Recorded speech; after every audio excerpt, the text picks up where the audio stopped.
खुशक खांसी नहीं ख़त्म होती, इसका क्या इलाज किया जाए, इसका क्या सद्देबाब किया जाए कि ये खुशक खांसी से हम हमेशा के लिए जान छुड़ा सकें।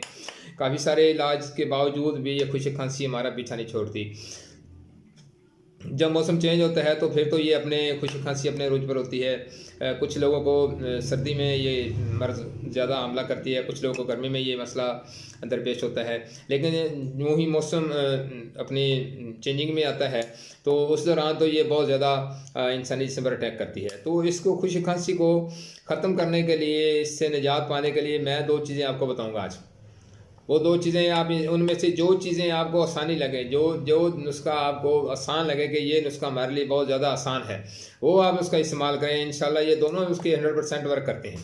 वीडियो को शुरू करने से पहले अगर मेरे वीडियो पे आप मेरे चैनल पे नए हैं तो मेरे चैनल को सब्सक्राइब करें, लाइक करें, शेयर करें, बेल आइकन को प्रेस करें ताकि फ्यूचर में लेटेस्ट वीडियो आपको बर वक्त मिल होती रहें। दोस्तों, आपने करना क्या है, अगर खुशक खांसी आ रही है तो आप इस तरह करें कि कच्चे अमरूद को चूल्हे पर भून कर नमक लगा कर खाएं। ये बहुत ज़बरदस्त रिज़ल्ट देगा आपको खुशक खांसी की सूरत में। ठीक है। उसके बाद आपने दूसरा आज क्या करना है, दूसरा ये आपने इस तरह करना है कि 2 चम्मच शहद में 4 दाने पिसी हुई काली मिर्च वो आप मिक्स करके सुबह शाम इस्तेमाल करें।